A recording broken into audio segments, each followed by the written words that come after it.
ഈ കാര്യങ്ങൾ ഒരു കാരണവശാലും നിങ്ങൾ ന്യൂസിലാൻഡ് ചെയ്യാനേ പാടില്ല. അതുപോലെ നിങ്ങൾ അറിഞ്ഞിരിക്കുകയും വേണം. ഇപ്പൊ നിങ്ങളത് വേറെ ചെയ്യുന്നില്ല എന്നുണ്ടെങ്കിൽ മറ്റുള്ളവർ നിങ്ങളെ കാണുമ്പോൾ വളരെ ഒരു വല്ലാത്ത ആറ്റിറ്റ്യൂഡ് ആയിരിക്കും അവർക്ക് ഉണ്ടാകുന്നത്. അവർക്ക് വളരെ ഫ്രസ്ട്രേറ്റഡ് ആയിട്ട് ഫീൽ ചെയ്യും. അതുകൊണ്ട് സ്പീഡ് ലിമിറ്റ് അനുസരിച്ച് 10 പോയിന്റ്സ് 20 പോയിന്റ്സ് ഒക്കെ കുറഞ്ഞു പോകും. പിന്നെ ടിപ്പ് കൊടുക്കാറുണ്ട് നമ്മൾ കാര്യങ്ങൾ കഴിഞ്ഞതിന് ശേഷം. പക്ഷേ ന്യൂ സെക്യൂരിറ്റി ചെക്കിങ്ങിൽ അവരത് ക്യാച്ച് ചെയ്യുകയും അവരതിന് ബിഗ് ഒരു fine. Hi everyone, welcome back to our channel edu details. ഇന്ന് നമ്മൾ വന്നിരിക്കുന്നത് ഒരു സ്പെഷ്യൽ ടോപ്പിക്കുമായിട്ടാണ്. Don't do this in New Zealand. ന്യൂസിലാൻഡിൽ ചെയ്യാൻ പാടില്ലാത്ത 10 കാര്യങ്ങൾ എന്തൊക്കെയാണെന്ന് നമ്മൾ നോക്കാം. ഇത് ഒരിക്കലും ന്യൂസിലാൻഡിൽ ചെയ്യാനും പാടില്ല. അതുപോലെ തന്നെ ഇത് നിങ്ങൾ തീർച്ചയായും അറിഞ്ഞിരിക്കുകയും വേണം. അപ്പോൾ ഫസ്റ്റ് വൺ എന്താണെന്ന് ചോദിച്ചു കഴിഞ്ഞാൽ, do not litter or disrespect nature. ഇവിടുത്തെ ആളുകൾ എന്ന് പറയുന്നത് പ്രകൃതിയെ സ്നേഹിക്കുന്നവരാണ്.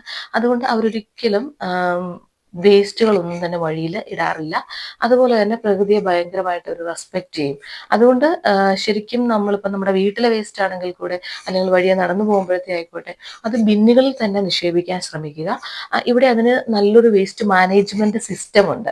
അപ്പൊ അതിനനുസരിച്ച് നമ്മൾ എല്ലാ വീക്കിലും ന്യൂസിലാൻഡ് ഗവൺമെന്റ് ആ ഒരു വേസ്റ്റ് മാനേജ്മെന്റിന് ഇമ്പോർട്ടൻറ്റ് കൊടുത്തുകൊണ്ട് അവർ ആ വേസ്റ്റ് കൊണ്ടുപോകാറുണ്ട്. ഇപ്പൊ നമ്മൾ ഈ വഴിയിൽ ഒരു വേസ്റ്റ് ഇടുകയാണെങ്കിൽ അത് ഏതെങ്കിലും ഒരു കിവി അല്ലെങ്കിൽ ന്യൂസിലാൻഡർ കാണാൻ ഇടയായാൽ അവർ നമ്മളെ വളരെയധികം അവരുടെ ആറ്റിറ്റ്യൂഡ് വളരെ ഡിഫറൻ്റ് ആയിരിക്കും. അവർ നമ്മളെ വല്ലാതെ നോക്കും. അവർക്ക് ഫീൽ ചെയ്യും നമ്മൾ അവരുടെ കൾച്ചറിനെ റെസ്പെക്ട് ചെയ്യുന്നില്ല, അവരുടെ രാജ്യത്തെ ഡേർട്ടി ആക്കുന്നു എന്നൊരു തോന്നൽ അവർക്കുണ്ടാകും. സോ അത് ഒരു കാരണവശാലും ചെയ്യരുത്. അടുത്തത് എന്ന് പറയുന്നത് റെസ്പെക്ട് മൗറി കൾച്ചർ. നമുക്കറിയാം ഇവിടെ മൗറികളുണ്ട്. അതുപോലെ തന്നെ നമ്മൾ ഓരോരുത്തരും വരുമ്പോൾ ഇവർ ആ മൗറി എഡ്യൂക്കേഷൻ തരുന്നത് ആ കൾച്ചറിനെ നമ്മൾ റെസ്പെക്ട് ചെയ്യാൻ വേണ്ടിയാണ്. അപ്പോൾ തീർച്ചയായും ഇവിടെ വരുന്ന ഓരോരുത്തരും മൗറി കൾച്ചറിനെ റെസ്പെക്ട് ചെയ്തിരിക്കണം. അടുത്തത് നമ്മുടെ മെയിൻ ഇമ്പോർട്ടൻറ്റ് കാര്യങ്ങൾ എന്ന് പറയുന്നത്, കീപ് ടു സ്പീഡ് ലിമിറ്റ്. നമ്മുടെ നാട്ടിൽ നമ്മളിപ്പോൾ 80-ലും 90-ലും 100-ലും ഒക്കെ വണ്ടി ഓടിക്കും.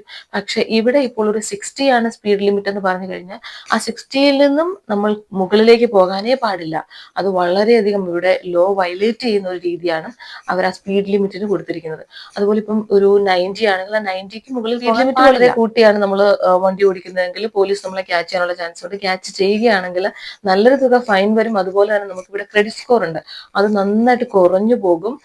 അതിൽ സ്പീഡ് ലിമിറ്റ് അനുസരിച്ച് 10 പോയിന്റ്സ് 20 പോയിന്റ്സ് ഒക്കെ കുറഞ്ഞു പോകും. പിന്നീട് ഒരു 3 പ്രാവശ്യമൊക്കെ നമ്മളിത് റിപ്പീറ്റ് ചെയ്യുകയാണെങ്കിൽ നമ്മുടെ ലൈസൻസ് തന്നെ ക്യാൻസൽ ആകും. അപ്പോൾ അത് നിങ്ങൾ തീർച്ചയായിട്ടും ശ്രദ്ധിക്കുക. അതുപോലെ തന്നെ ക്യാമറ ഡിറ്റക്ട് ചെയ്താലും വലിയൊരു തുക ഫൈനായിട്ട് നമ്മുടെ വീട്ടിൽ പോസ്റ്റിൽ അതിൻ്റെ ലെറ്റർ വരാറുണ്ട്. അപ്പോൾ അത് തീർച്ചയായിട്ടും നിങ്ങൾ ഒന്ന് മനസ്സിൽ കീപ്പ് ചെയ്യുക.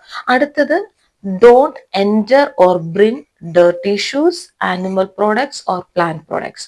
ഈ ന്യൂസിലാൻഡിലേക്ക് വരുന്നവർ അവരുടെ ബാഗുകളിൽ അല്ലെങ്കിൽ അവർ ധരിച്ചിരിക്കുന്നത് ഡേർട്ടി ആയിട്ടുള്ള ഷൂ ആണ്. ഇപ്പം നമ്മൾ നാട്ടിൽ പറമ്പുകളിലുമൊക്കെ നടന്ന ആ ഒരു അഴുക്കുകളൊക്കെ പറ്റിയ ഷൂ ആണെങ്കിൽ തീർച്ചയായും അത് നിങ്ങൾ വാഷ് ചെയ്ത് നല്ല രീതിയിൽ ക്ലീൻ ആക്കിയതിന് ശേഷം മാത്രം എടുക്കുക. അല്ലെങ്കിൽ കഴിവതും ന്യൂ ആയിട്ടുള്ള സാധനങ്ങൾ കൊണ്ടുവരാൻ ശ്രമിക്കുക. കാരണം ഇവിടുത്തെ എയർപോർട്ടിലെ ബയോസെക്യൂരിറ്റി ചെക്കിങ്ങിൽ അവരത് ക്യാച്ച് ചെയ്യുകയും അവരതിന് ബിഗ് ഒരു ഫൈൻ ഈടാക്കുകയും അതുപോലെ തന്നെ അത് ഇവിടുത്തെ ഒരു ലോയ്ക്ക് അഗനിസ്റ്റ് ആണ്. കാരണം ചീത്തയായിട്ടുള്ള ഒരു സാധനങ്ങളും അല്ലെങ്കിൽ ഒന്നും തന്നെ ഇവരുടെ രാജ്യത്തേക്ക് കൊണ്ടുവരാൻ ഇവർ ആഗ്രഹിക്കുന്നില്ല. ഇവിടുത്തെ ആ ഒരു ബയോളജിക്കൽ എക്കോസിസ്റ്റത്തിനെ അഫക്റ്റ് ചെയ്യുന്ന ഒന്നും തന്നെ അവർ കൊണ്ടുവരാൻ ആഗ്രഹിക്കുന്നില്ല.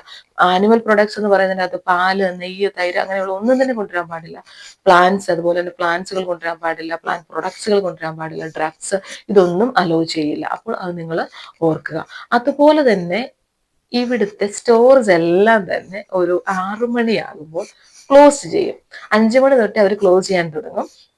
പിന്നെ ചിലപ്പോൾ കെ-മാർട്ട്, പാക്ക് ആൻഡ് സേവ് പോലുള്ള ചില കടകൾ 9 മണി അല്ലെങ്കിൽ 12 മണി വരെ കാണും. പക്ഷേ എങ്കിലും മോസ്റ്റ്ലി സ്റ്റോർ ക്ലോസ് ചെയ്യുന്ന 6 PM ആണ്. അപ്പോൾ അത് നമ്മൾ നമ്മുടെ മനസ്സിൽ കീപ്പ് ചെയ്യുക. നമുക്ക് നാട്ടിലെ പോലെ അല്ലെങ്കിൽ വേറെ ഏതെങ്കിലും രാജ്യത്തെ പോലെ എനി ടൈം നമുക്ക് ആ ഷോപ്പിലേക്ക് പോകാം, അങ്ങനെയൊന്നും നമുക്ക് സാധിക്കില്ല. കാരണം ഇവർ ക്ലോസ് ചെയ്യും. ഇവർ പറയണത് ആ ഒരു സമയത്തിന് ശേഷം എല്ലാവരും വീടുകളിൽ വരിക, ഫാമിലിയുമായിട്ട് ടൈം സ്പെൻഡ് ചെയ്യുക, കുറച്ചു നേരം ഫുഡൊക്കെ കഴിച്ച് ഇവരൊരു 7 PM ആകുമ്പോൾ ഫുഡൊക്കെ കഴിക്കും. ആ ഫുഡൊക്കെ കഴിച്ച് ഫാമിലിയോടുകൂടി ചാറ്റൊക്കെ ചെയ്ത് കാര്യങ്ങളൊക്കെ ഷെയർ ചെയ്ത് ആ ഒരു ഫാമിലി ടൈം എന്ന രീതിയിലാണ് അവർ കടകളും മറ്റു കാര്യങ്ങളിലും എല്ലാം 6 PM ക്ലോസ് ചെയ്യുന്നത്. അപ്പോൾ അത് ഒന്ന് ഓർക്കുക. കാരണം നമ്മൾ വളരെയധികം ഫ്രസ്ട്രേറ്റഡ് ആകാനുള്ള ചാൻസ് ഉണ്ട്. നമുക്ക് നമ്മുടെ ഒരു ഇതനുസരിച്ച് നമ്മൾ രാത്രിയിലൊക്കെ കടകളിൽ പോകുന്ന ആളുകളാണ്. അപ്പോൾ എന്തെങ്കിലും ഫുഡൊക്കെ കഴിക്കാനാണെങ്കിലും, പക്ഷെ മോസ്റ്റ്ലി കടകൾ കാണൂല. അത് നിങ്ങൾ ഒന്ന് മനസ്സിൽ വെക്കുക. നമ്മുടെ നാട്ടിലെ ഹോട്ടലിൽ പോവുക അല്ലെങ്കിൽ കടകളിലൊക്കെ പോയി ഹെയർ ഡ്രസ്സിന്റെ അടുത്തൊക്കെ പോവുകയാണെങ്കിൽ നമ്മൾ ടിപ്പ് കൊടുക്കാറുണ്ട് നമ്മൾ കാര്യങ്ങൾ കഴിഞ്ഞതിന് ശേഷം. പക്ഷേ ന്യൂസിലാൻഡിൽ ടിപ്പ് കൊടുക്കാൻ പാടില്ല. അത് ഇവിടുത്തെ ലോയ്ക്ക് അഗനസ്റ്റ് ആണ്. മിനിമം വേജസ് എല്ലാവർക്കും ഉണ്ട്. അപ്പോൾ അത് മതിയെന്നാണ് ഇവർ പറയുന്നത്. അതിൽ കൂടുതൽ നമ്മൾ ടിപ്പായിട്ട് ഒന്നും കൊടുക്കേണ്ട കാര്യമില്ല. അതുപോലെ തന്നെ നമ്മളിപ്പോൾ ഒരു ഹോട്ടലിൽ പോയി നമ്മൾ നമ്മുടെ നാട്ടിലെ രീതി അനുസരിച്ച് ബില്ല് കൊണ്ടുവന്ന് നമ്മുടെ ടേബിളിൽ തരും. ഇവിടെ അങ്ങനെ തരില്ല, അങ്ങനെ പ്രതീക്ഷിക്കുകയും ചെയ്യരുത്. നമ്മൾ കൗണ്ടറിൽ പോയി നമുക്ക് എത്രയാണെന്ന് ചോദിക്കുക, അവിടെ വെച്ച് തന്നെ ബില്ല് പേ ചെയ്യുക. അതുപോലെ നമ്മുടെ കാർഡ് കൊടുത്തു വിടുക, അതൊന്നും ഇവിടെ അലൗഡ് അല്ല. ഇനി അടുത്തതെന്ന് പറയുന്നത്, നമ്മുടെ വീട്ടിൽ ഇപ്പോൾ ഒരു കിവി അല്ലെങ്കിൽ ഒരു ന്യൂസിലാൻഡർ വരികയാണെങ്കിൽ തീർച്ചയായും നമ്മൾ അവർക്ക് ഒരു ടീ അല്ലെങ്കിൽ അവർക്ക് ഇഷ്ടപ്പെട്ട ഡ്രിങ്ക് ഓഫർ ചെയ്യുക. അതിവരെ ഒരു വെൽക്കമിങ് നേച്ചറാണ് കാണിക്കുന്നത്. അതുപോലെ അവര് നമ്മളെ ഫേസ് ടു ഫേസ് നമ്മൾ നടക്കാൻ പോവുകയാണെങ്കിൽ അവരെ കാണുകയാണെങ്കിൽ ഈ ന്യൂസിലാൻഡേഴ്സ് ഭയങ്കര വെൽക്കമിങ് ആയിട്ടുള്ള ആൾക്കാരാണ്. അപ്പൊ അവരെ ഗ്രീറ്റ് ചെയ്യുക, ഹലോ ചോദിക്കുക, ഹൗ ആർ യു ചോദിക്കുക. അപ്പൊ അവര് ഒരു നമ്മളോടും ആ ഒരു വെൽക്കമിങ് ഫീല് കാണിക്കും. അതുപോലെ തന്നെ നമ്മൾ വേറൊരു വീട്ടിൽ പോവുകയാണെങ്കിൽ നമ്മൾ ഷൂസ് ഔട്ട്സൈഡിൽ റിമൂവ് ചെയ്തിട്ട് മാത്രം അവരുടെ വീട്ടിൽ കയറുക. കാരണം ഇവിടെ അവരുടെ വീട് കാണുന്ന വളരെ സേക്രഡ് പ്ലേസ് ആണ്. അത് കൾച്ചറിന്റെ ഭാഗമായിട്ടാണത്. നമ്മുടെ നാട്ടിലും നമ്മൾ അങ്ങനെ തന്നെയാണ്. നമ്മൾ ഷൂ ഒക്കെ റിമൂവ് ചെയ്ത് വെച്ചതിന് ശേഷമാണ് നമ്മൾ വീടിനകത്തേക്ക് കയറാറ്. അതുപോലെ തന്നെ ഇവിടെയും പെരുമാറുക. അതുപോലെ തന്നെ ഇവിടെ ക്രൗഡ് അലൗഡ് അല്ല, നോ ക്രൗഡ്സ്. നമ്മുടെ നാട്ടിൽ പള്ളിപ്പോന്നൊക്കെ പറയുമ്പോൾ ഒരുപാട് ആളുകൾ കൂടും, പക്ഷെ ഇവിടെ അത് നടക്കില്ല. ഇവിടെ ക്രൗഡ് അലൗഡ് അല്ല. ഒരുപാട് ക്രൗഡ് ഒക്കെ ആയി കഴിഞ്ഞു കഴിഞ്ഞാൽ ഇവിടെ പോലീസ് വന്ന് അത് കൺട്രോൾ ചെയ്യും, അത് റെസ്ട്രിക്ട് ചെയ്യും.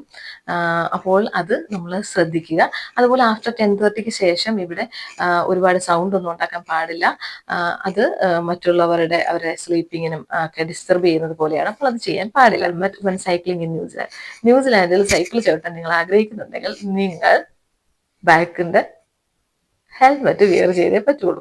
കാരണം നമ്മുടെ നാട്ടിൽ ബൈക്ക് അല്ലെങ്കിൽ സ്കൂട്ടർ നമ്മൾ റൈഡ് ചെയ്യുമ്പോഴാണ് ഹെൽമെറ്റ് വെക്കുന്നത്. ഇവിടെ സൈക്കിളിന് അവർ പറയുന്ന മറ്റൊരു പേര് ബൈക്ക് എന്ന് തന്നെയാണ്. അപ്പോൾ നിങ്ങൾ റൈഡ് ചെയ്യുകയാണ്, ഈവൻ കുട്ടികളാണെങ്കിലും മുതിർന്നവരാണെങ്കിലും തീർച്ചയായിട്ടും നിങ്ങൾ ഹെൽമെറ്റ് വിയർ ചെയ്തേ പറ്റുള്ളൂ. ഇപ്പം നിങ്ങളത് വിയർ ചെയ്യുന്നില്ല എന്നുണ്ടെങ്കിൽ മറ്റുള്ളവർ നിങ്ങളെ കാണുമ്പോൾ വളരെ ഒരു വല്ലാത്ത ആറ്റിറ്റ്യൂഡ് ആയിരിക്കും അവർക്ക് ഉണ്ടാകുന്നത്. അവർക്ക് വളരെ ഫ്രസ്ട്രേറ്റഡ് ആയിട്ട് ഫീൽ ചെയ്യും.